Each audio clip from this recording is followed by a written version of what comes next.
Hey guys, what's going on? Deuce here, and today we're going to be going over Kao The Kangaroo, which is basically a remastered version of the original game back in 2000.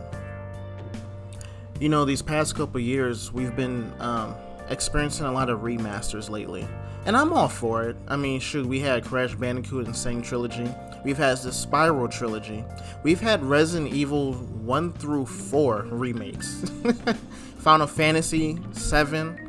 We've been having a few good remakes and remasters in the past couple years, and like I said, I'm all for it because it gives us the opportunity to play these good classical games that we just couldn't play at the time, you know.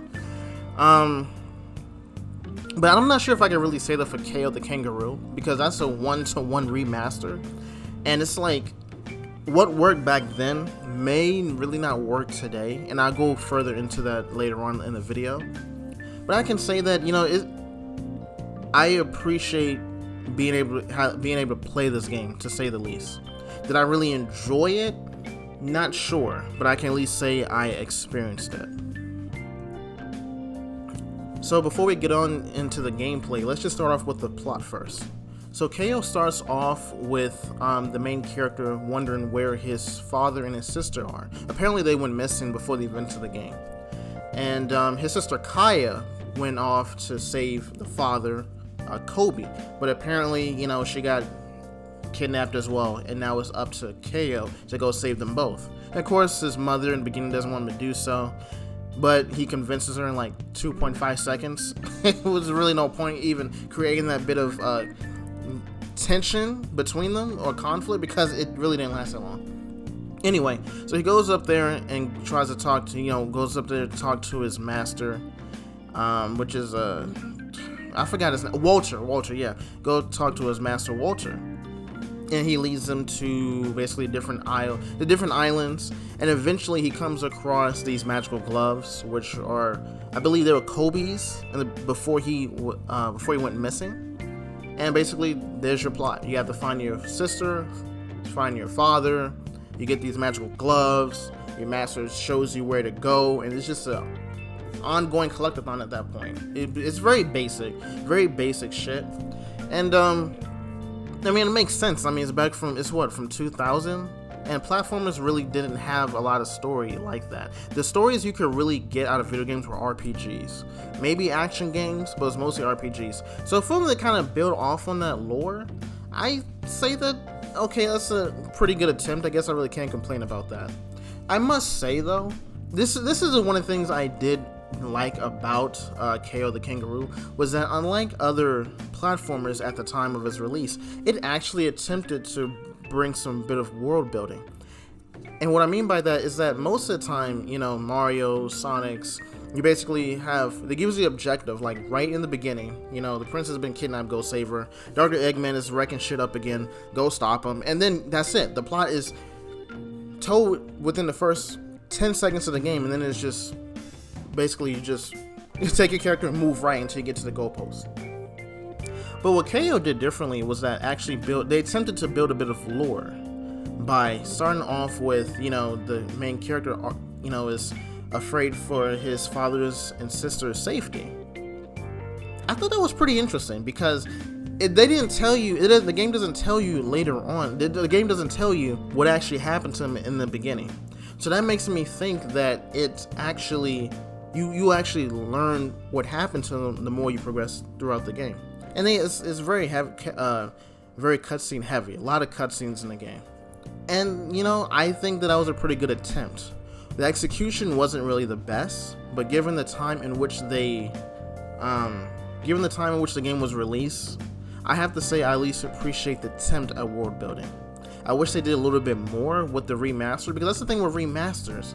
It's like, there's nothing wrong with having one-to-one remasters, but then you have to understand that what worked back then for 2000 may not work well in 2023, especially with, you know, higher fidelity and graphics, hardware, more depth and storytelling.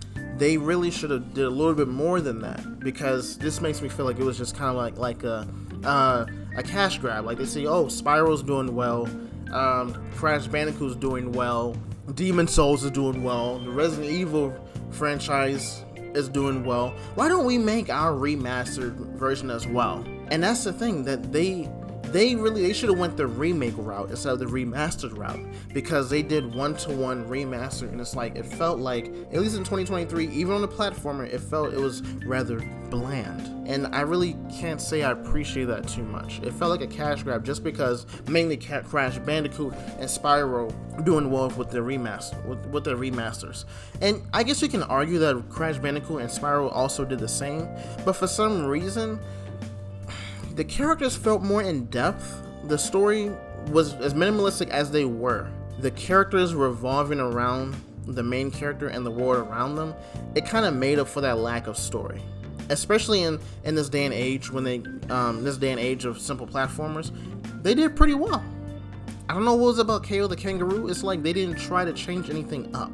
Okay, so let's get into the gameplay. So first of all, I apologize to any Kao the Kangaroo's enthusiasts. This is just merely an outsider's perspective because I didn't know Kao the Kangaroo even existed up until the remastered version came out. So I just have to say, I can't deny just how great the graphics look. Especially that cartoony look, it looks really good. Very spot on, I would say. The execution wasn't really the best, but the presentation was, I would have to say, is 100%, just great. Especially when we have like remasters that just look really shitty. I'm looking at you, Grand Theft Auto, but no, it looked really good. That squash and stretch, the cartoony vibes, it looked really good. It looked like a Saturday morning cartoon. And when I was watching the cutscenes, it looked like I was just a little kid watching cartoons. So I really do appreciate how much work they put into that. It looked really good on PS5. I think I played on PS4. I don't have the footage for that, but I played on PS4. It looked good. PS5 looked good. And I think it was about 30 frames per second. I couldn't really tell. But overall, the graphics look phenomenal. I can't knock that. I can't knock the effort and energy and sacrifice they put into that. That's probably one of the only good things I'm going to say about this game. I don't know. Now with the controls, though. So the controls weren't too bad. The controls were pretty good, especially for a platformer. Like, it was responsive, it felt snappy, especially when I had to, like, dodge roll or make certain jumps. I didn't feel like I was fighting against the controller. With that being said, the only gripe I really had with that was Kao's jump, his double jump to be precise. It felt like whenever I try to make like a double jump, it's like his momentum would just cancel. His momentum would cancel itself out. So I'll find myself feeling a little awkward whenever I did try to make some of those platforms. That's really pretty much the only issue when it came to controls. But it's like, it really does suck though when you have to make like, you have to have some forward momentum to make a jump, and you're not sure if you can make it or not because you just cancel some of your momentum. It's not as bad as Amy Rose's jump back in Sonic 06, but it still felt like I was fighting against the air, not really the controls, but more like it felt like I was jumping with like Rock Lee's ankle weights on. It was a little awkward. And sometimes I had to do like this little jump attack in order to like give me just that little bit more of air time so I can definitely make my jumps properly. But other than that, it was pretty good. I can't complain. And it's also a pretty easy game to pick up though. As far as the controls, that was pretty much the only issue. Now the gameplay itself, one of the easiest games I've ever played. Too easy really. And what I mean by that is that it just felt, I don't know, I'm 27, so I don't think I was really the demographics for Kao the Kangaroo, and that's fine. But the level design did feel a bit bland. It felt like, I don't know, it didn't really feel like there's any challenges. Like, the only challenge I had was just my jumping. Like, that was it. Cancel momentum mid-flight. That was it. That was it. But no, the game, it felt like I was just going through the motion.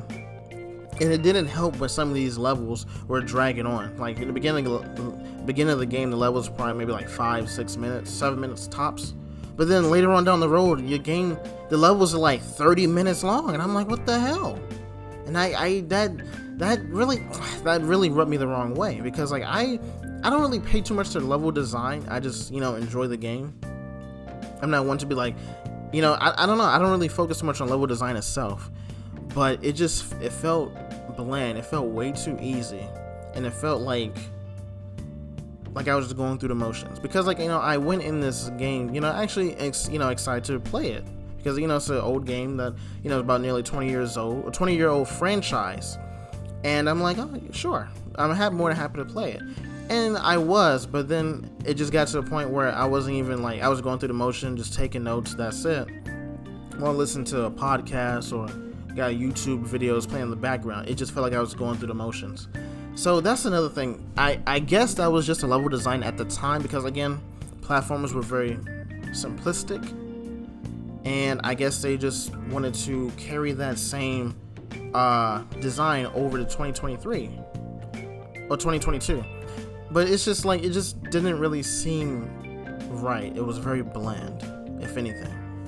Again, at the end of the day, I don't think I was demographics for that. But you got little kids playing Call of Duty that requires a lot of coordination, eye-hand coordination, and planning and stuff like that. So even if it was geared to a younger demographic, I don't really see them really playing it like that, actually sticking with it, because of how straightforward it was, if that really makes any sense. And with the bland level design, the combat is it's even worse, borderline brain dead and very repetitive. So with KO, basically you have a 3-punch combo, and once you have a bar under on your HUD, and once you fill that bar up, you can do a super attack, which is basically just a ground pound. Just slam your fist to the ground and you can destroy any surrounding enemies, and it's fairly useful. It really is. It helped me out a couple times. And of course you have your double jump, and then you have a spin attack in which you can use to deflect projectiles, kind of like, try to think of Fox and Falco's down B special in Smash. You just deflect it, but KO uses his tail, and it can only be used midair for some reason. And then you also have, his midair ground pound, which makes it sound redundant because I just said that, which is special. But yeah, you jump in the air and then you do a ground pound on the ground, causes a mini earthquake, and again, disrupts the enemies around you. Now, the combat is very, very, very repetitive, and that is borderline brain dead, because you're doing the same thing over and over again. You punch, you fill the bar up, then do your special, then you maybe do a dodge roll to get out the way, you do your double jump to get away, you do your ground pound to basically just disrupt any enemy attacks. And that's about it. that's it. And with KO, with him having boxing gloves, I was thinking that there was going to be interesting combat, because I'm like, a platformer that doesn't rely on me to jump on someone's heads like Mario or spin dash into enemies like Sonic. No, I can actually really throw. I can throw hands, bro. I can throw hands. Muhammad Ali, Mike Tyson of the platform. Real talk, we about that. And I thought it was a really interesting concept. But then when I actually started doing it, and I'm like, first 10 minutes, I'm like, is this all there is? And again, I was thinking of maybe some power-ups or something. You do get power-ups, mind you, but the power-ups are more so for the platforming, not necessarily for the combat. And you would have thought it would be for the combat, because you get different elemental power-ups. There's fire, ice, and wind. You use fire to basically burn wood and spider webs. You use ice to freeze over water to basically stop waterfalls, or to slide these giant cube things over the ice. And use wind to basically pull platforms to you. That's pretty cool, I guess. I mean, nothing wrong with that. Sure.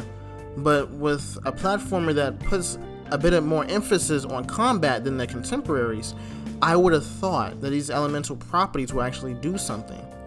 And I wasn't really trying to expect too much from it, but it was like thought I was maybe doing some elemental damage on certain enemies. Perhaps some enemies are weaker to fire than others. Maybe they're weaker to wind and ice, such and such.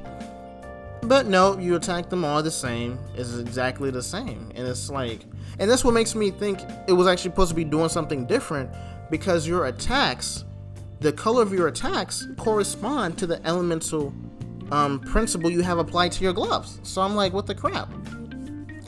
So yeah, that was very. I don't even want to keep saying the word repetitive because it's just going to sound redundant. But yeah, it sucks because, like I said, it seemed like it was emphasis on combat. But yeah, it was very, very boring. I mean, granted, the game is only like, I beat the game in less than 6 hours, but that's 6 hours of just brain dead boredom. And you know what? I would actually be a little bit more forgiving if the character interaction was just a little bit better. I mentioned earlier that the game has a lot of cutscenes, and like I said, the presentation is really good, 100% phenomenal, but the execution is a lot to be desired. And what I mean by that is that whenever you are interacting with the different characters, whenever you hear the dialogue, the voice acting sounds really off. Not yet. Still don't know their power, how it may affect you. They're the only thing I have left of that. I want to wear them. Really? You play the sad card? Yeah. Little monster. Wipe those fake tears. Try the gloves on a real opponent. Cool. You ready, coach?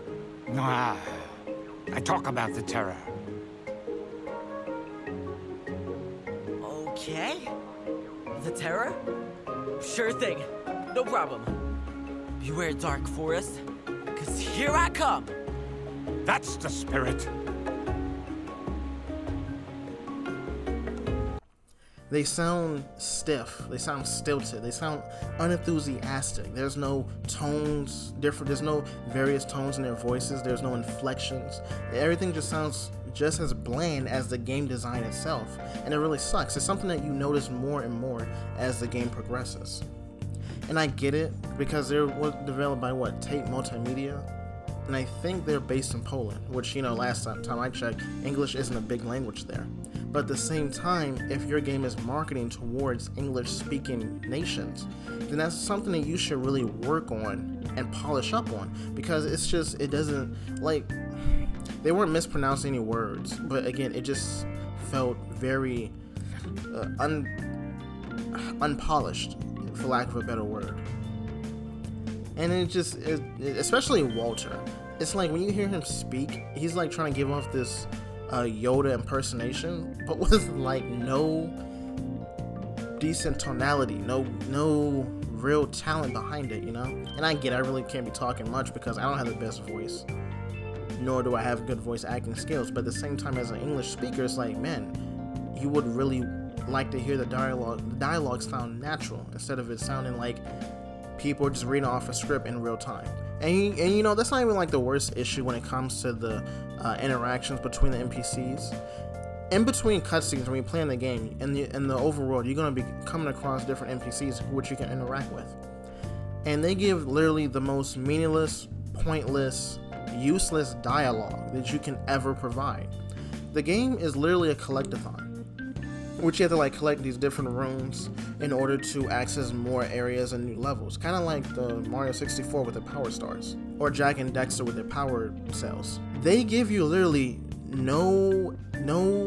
these NPCs give you no clues, no hints, no nothing to tell you where to go next, or where are any clues of where the other rooms are, the little plot MacGuffins. They just give you the most random stuff, and it's like, it's so random that I can't even think of any particular dialogue that really stuck out to me, because it was meaningless. And they throw so many NPCs at you that you would think that they would give you some viable information. I guess some games, some NPCs give you very basic shit to say, and then others give you actual important information that helps to either a plot or a side quest. They just said nothing.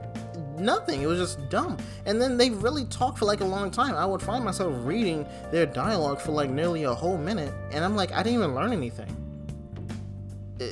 like I said, they throw so many at you that you would have thought they would give you good information. But no, the NPCs, it's not really a big deal. Well, you know, it's not really a big deal because this is just a regular platformer. But again, as heavy you are with the cutscenes and as many NPCs you throw at me, I would think that, you know, this something you want me to interact with the different characters to either get more lore building or more clues and hints for the overall progression of the story. But no, they just talk about really random shit like this. Okay, this one guy, I was visiting this one guy. He was just talking about how he was basically an angry painter or some shit because he missed out his opportunity to become a famous painter. Like okay, and that wasn't even part of a side quest. So I'm like, well, what was the point? It's stuff like that that just really kind of pissed me off. I don't know. In this day and age of remakes, remasters, and re-releases, there's absolutely nothing wrong with that business practice because it gives players the opportunity to play games that they weren't able to play originally. With that being said, I really don't think that these remasters need to be only for cash grabs. That should not be the main focus. And Kao the Kangaroo feels like a major cash grab. It felt as if the developers from that game just looked at Crash Bandicoot's Insane Trilogy and Spiral Trilogy and said, hey, they're doing pretty successful. I think we can do the same. But unlike those two, they didn't really do anything. They didn't add anything to the original design and concept of Kao the Kangaroo from 20 years ago. It's like they just looked at the main blueprint, polished it up a little bit, and then just gave it to a modern audience without adapting the game for that audience. Like I said, the presentation is great. The polish is good. The execution is not that hot. And the level design is boring. The combat is repetitive. It's making me sound redundant. And it just didn't really seem like they added a lot of effort into it, besides just graphical fidelity. And it really annoys me when they do that, because it really makes me feel like you do not care about the consumers, the people that you're trying to market this to. You want an example? Look at the GTA trilogy. Even today, that's still pissing people off. Those games are apparently a classic GTA games, and they couldn't be bothered to actually put in effort in making a better game for a modern audience. This is what I'm talking about when it comes to remasters and remakes and re-releases. Put effort into it. And unfortunately, Kao, despite looking as good as it is, just doesn't meet up to those standards. Now, I'm pretty sure there are people out there who enjoy that simplistic design, and I'm happy for them.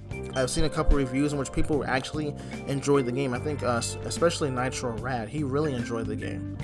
But overall, no. I would say this game is pretty much just baby's first steps for gamers. And this is definitely a one and done for me. It's not necessarily a disappointing experience, and the game it's okay. It's an okay game. The game is currently $30. So even if you spend the money, you're not spending a whole lot, but at the same time, I don't think it's even worth $30. No, it's not full price, but $30 is not it. Fortunately, I got it for $15 on a disc because they had a discount deal, whatever. But I would say probably wait for another discount, because $30 for a 6-hour bland, repetitive, unenthusiastic, and very uninspired game is definitely not worth your time. Anyway, thank you so much for watching, and I will see you guys in the next video. Sorry if I sound like an asshole to all the Kao the Kangaroo enthusiasts. But yeah, that's just how I felt, man.